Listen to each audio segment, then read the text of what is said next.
আজ দেখো বিরিয়ানির একটা সহজ রেসিপি নিয়ে তোমাদের কাছে চলে এসেছি। আর এই যে দেখো খুব ইজিভাবে হয়েও যায়, বাড়ি থাকা কটা জিনিস থাকলেই শুধু হয়ে যাবে। আর সামনেই তো পিকনিক, এই যে এখন ধরো ডিসেম্বর মাস, সব জায়গায় যাচ্ছ তো খুব সহজেই কিন্তু এই রেসিপিটা বানিয়ে নিতে পারবে বিরিয়ানির। তো চলো দেখো রেসিপিতে যাওয়া যাক। এই যে দেখো এইখানে কিন্তু আমি দেরাদুন রাইস লং গ্রেন সেদ্ধ করে রেখেছি। এবার চলো দেখাই। চিকেনটা প্রথমে বানিয়ে নিচ্ছি। চিকেনটা তবে মনে রাখবি যে সবসময় কিন্তু একটু এইখানে যে চিকেনটা আমি বানাচ্ছি সেটা কিন্তু একটু গ্রেভি মতো হবে না, একটু ভাজা ভাজা মতো, একটু কী বলবো, থকথকে ভাবটা একটু কম থাকবে, ঝোলঝোলে ভাবটা কম থাকবে। এবার দেখো প্রথমে সর্ষের তেল দিয়েছি, তার মধ্যে পেঁয়াজ দিয়েছি, তারপরে তোমার রসুন, আদা আর কাঁচা লঙ্কা কুচি দিয়ে একটু ভাজা ভাজা করার পর নুন দিলাম। এবার দিচ্ছি হলুদ। এখন চিকেনটা কষে নেবো। এবার দিচ্ছি তোমার ধনে গুঁড়ো আর জিরে গুঁড়ো। এবার দিচ্ছি তোমার ঝাল লঙ্কার গুঁড়ো। এবার দিচ্ছি তোমার কাশ্মীরি লাল লঙ্কার গুঁড়ো, কালারটা একটু ভালো হবে বলে।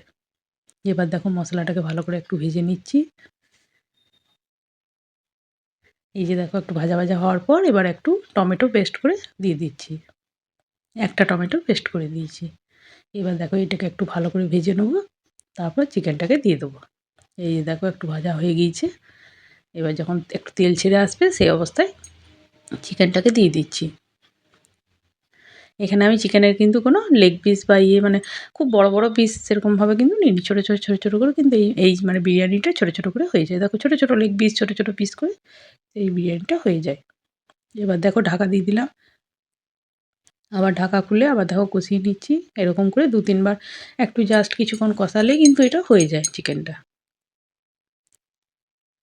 এই যে দেখো এরকম ধরনের যখন তেল ছেড়ে আসবে সেই অবস্থায় না চিকেনটাকে খুব বেশি কিন্তু কী বলবো, ঝোলঝোলে ব্যাপারটা রাখার কিন্তু খুব প্রয়োজন নেই। এরকম ধরনের একটু বেশ মশলা মশলা ভাজা ভাজা মতো যখন হয়ে যাবে তখন জানবে যে চিকেনটা হয়ে গিয়েছে। এরকম ধরনের চিকেনটাই কিন্তু চাই এই বিরিয়ানিটার জন্য। দেখো তেলটা দেখো কি সুন্দর করে ছেড়ে এসছে। এবার সেই অবস্থায় তখন কিন্তু একটু চিকেন মশলা দিয়ে দেবে। আমি এখানে এভারেস্টে চিকেন মশলা দিয়েছি, তোমরা যে কোনো কোম্পানি দিতে পারো। আর না থাকলে নাও দিতে পারো, সেটা অপশনাল। এবার দেখো চিকেনটা হয়ে গিয়েছে। এবার দেখো হাফ ভাত আমি প্রথমে এখানে রেখেছি আর হাফ ভাত আমি সরিয়ে রেখেছি। এবার দেখো চিকেনটাকে এরকম করে করে ঢেলে দেবে। এই যে দেখো গ্রেভিটা একটু ভাজা ভাজা মতো, খুব কিন্তু ঝোল টাইপের কিন্তু নেওয়ার এখানে প্রয়োজন নেই। এবার দেখো আলাদা করে কড়াইটা বসিয়ে নিয়েছি, সেখানে সাদা তেল দিয়ে দিচ্ছি। এবার সামান্য একটু নুন দিয়ে দিচ্ছি আর একটু লঙ্কার গুঁড়ো দিয়ে দিচ্ছি। এবার ডিম ভেজে নিচ্ছি হালকা একটু করে, খুব বেশি কিন্তু ভাজবো না এখানে। এখানে হালকা ভাজলেই কিন্তু ভাল লাগবে, খুব চামড়ার মতো করে ভাজার কোনো প্রয়োজন নেই। এই যে দেখো ডিমটা প্রায় ভাজা হয়ে গিয়েছে। এবার ডিমটাকে আমি তুলে নেবো। এবার ওই তেলের মধ্যেই এবার আমি আলুগুলোকে দিয়ে দেবো। আলুগুলোকে কিন্তু হালকা একটু ভাপিয়ে রেখেছি। এবার আলুটাকে একটু ভালো করে ভেজে নেবো। এবার ভাজা হয়ে গেলে ওইগুলোকে আমি তুলে নিচ্ছি। এই যে দেখো এরকম করে উলটপালট করে ভালো করে ভেজে নেবো। এর মধ্যে একটুকু শুধু ওই তোমার লঙ্কার গুঁড়ো দিয়ে দেবো। তাহলে একটু মশলা মশলা বেশ ঝাল ঝাল মতো লাগবে। নুন তো দেওয়া আছে তেলের মধ্যে, আর ওই জন্য নুন দিলাম না। যদি মনে হয় যে নুনটা কম আছে দেওয়া, তাহলে সেই ক্ষেত্রে তোমরা একটু নুন দিতেও পারো। দিয়ে এরকম করে ভালো করে ভেজে নিচ্ছি। ভেজে এবার দেখো এরকম করে দিয়ে দিয়ে সাজিয়ে নিচ্ছি প্রথমে। খুব তাড়াতাড়িভাবে হয়ে যায় আর খুব সুন্দর হয়। বাড়িতে একবার বানিয়ে দেখো, কিছুই না থাকলেও এরকমভাবে বিরিয়ানিটাও দারুণ টেস্ট হয়। দোকানে কেউ ধরতে পারবে না যে বাজারের না বাড়ির। এত সুন্দর টেস্ট হয়। এবার দেখো সেই তেলের মধ্যেই কাঁচা লঙ্কাগুলো প্রথমে দিয়ে দিচ্ছি। কাঁচা লঙ্কাগুলো যখন একটু হালকা ভাজা ভাজা হবে তখন আমি পেঁয়াজটাকে দেবো। এই যে দেখো পেঁয়াজটাকেও দিয়ে দিচ্ছি। এবার একটু ভাজা ভাজা করব। খুব তবে কিন্তু এখানে ভাজা ভাজা করব না। বেরেস্তা যেমন হয় সেরকম ভাজা ভাজা করার দরকার নেই। এখানে অতটা ইয়ে করার দরকার নেই। এবার দেখো বাকি যে ভাতটা রেখেছি সেটাকে আমি এবার দিয়ে দিচ্ছি এরকম করে। সাজিয়ে দেবো। হাফ পোর্শনে রেখে তারপর ওগুলোকে রেডি করে তারপরে ভাতটাকে পুরো দিয়ে কভার করে দিতে হবে। এটা একটু খেয়াল রাখতে হবে। এবার নুন দিয়ে দিচ্ছি। এবার দিয়ে দিচ্ছি একটু সামান্য মতো চিনি স্বাদ মতো। আর এটা দিচ্ছি তোমার ভিনিগার। যদি কারোর কাছে লেবু অ্যাভেলেবেল না থাকে সেই ক্ষেত্রে ভিনিগার ইউজ করবে।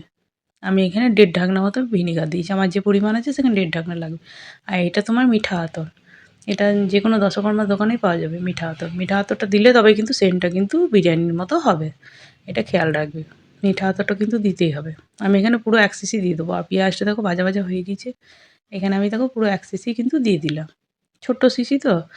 এবার দেখো সাদা তেল দিয়ে দিচ্ছি ওপর থেকে, একটু বেশি করে তেলটা কিন্তু লাগবে। এবার দেখো পেঁয়াজগুলোকে তুলে নিচ্ছি, পেঁয়াজ আর লঙ্কা ভাজাটাকে।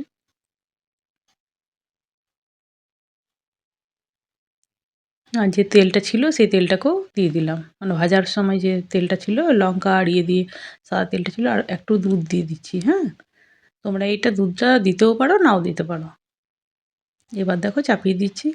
আর হ্যাঁ, কেমন লাগলো অবশ্যই কিন্তু কমেন্ট বক্সে জানিও। যদি ভালো লাগে তো এরকম ছোটোখাটো ভিডিওগুলোর জন্য।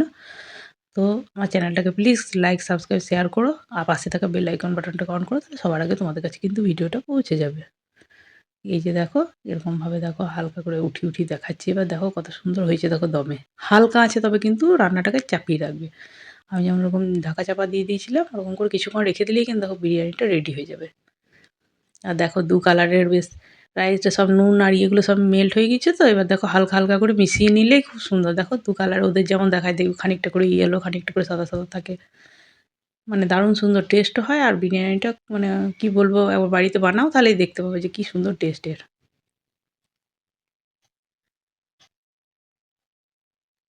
এই যে দেখো বিরিয়ানিটা কি সুন্দর হয়েছে, আর খেতেও খুব সুন্দর, বিশ্বাস করো। কেমন লাগলো অবশ্যই কিন্তু কমেন্ট বক্সে জানিও। বাড়ির থাকা জিনিস দিয়ে ঝট করে হয়ে যাবে কয়েক মিনিটের ভেতরে, বেশি সময় লাগে না এতে। আর খুব একটা জিনিসেরও প্রয়োজন হয় না। কেমন লাগলো জানাবে তাহলে।